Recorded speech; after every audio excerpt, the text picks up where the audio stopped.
I have a question. Your cell phone rings and you don't recognize the number. What do you do? Ignore it. Ignore it. Don't answer it. Not me. I like life.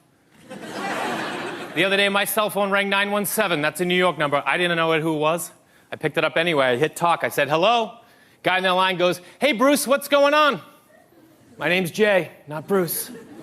So I said, nothing much, man. What's going on with you?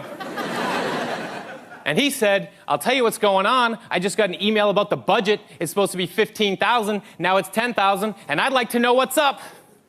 I got excited in my chest. I grabbed the steering wheel. I was like, okay, focus. Your name is Bruce. There's a budget. It was $15,000. Now it's $10,000. No one's happy about it.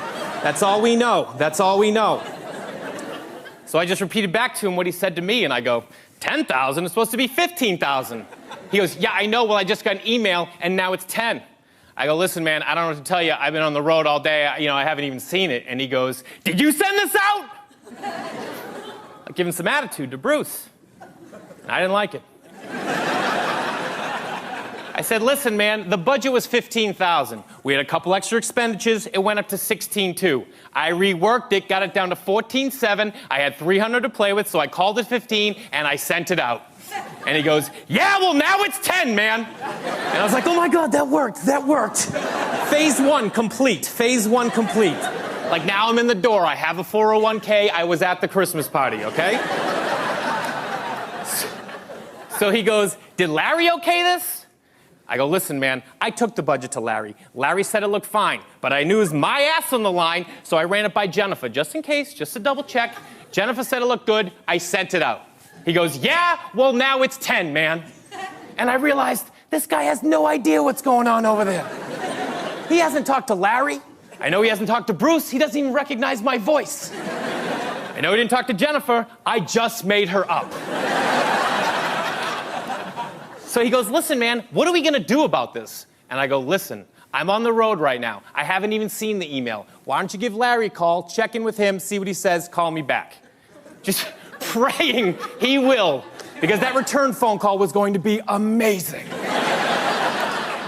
And he goes, you know what? Why don't wait till you get home, you check the email, you call Larry, you call me back. And I go, nah, bro. Larry knows way more about this than I do. Give him a call me back. He goes, okay, hangs up the phone.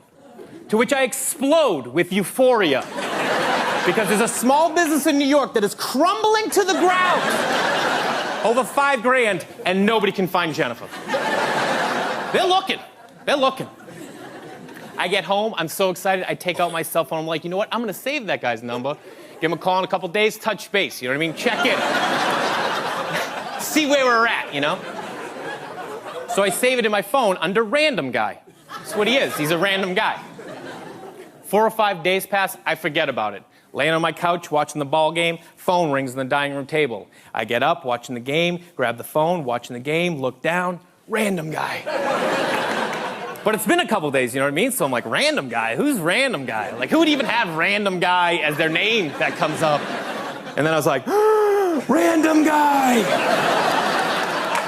Like, now I'm panicked, you know what I mean? People's lives have been affected.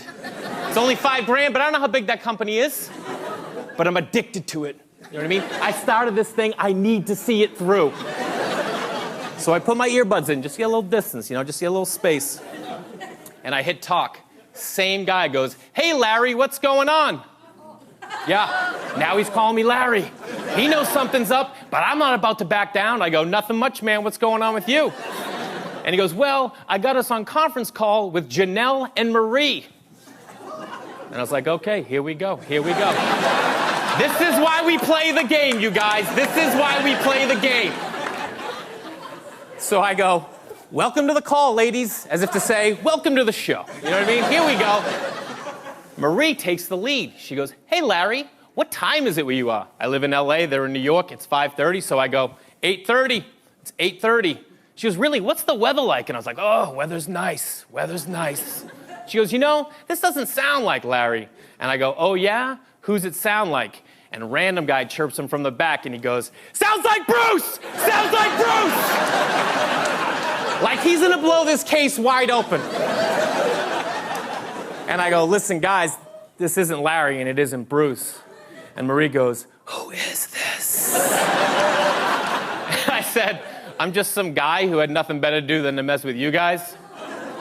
And Marie got pissed. She was not happy. She goes, you understand we're trying to run a business over here? And I was like, yeah, well, I got that from the budget. I just figured it was a business. And she goes, what do you think? This is some kind of joke? And I was like, well, a little bit. Thought it's pretty funny. That's pretty funny. And she goes, let me ask you something. And I go, no, you let me ask you something. And she goes, what? And I go, where we at with the budget? I'm J. Ross.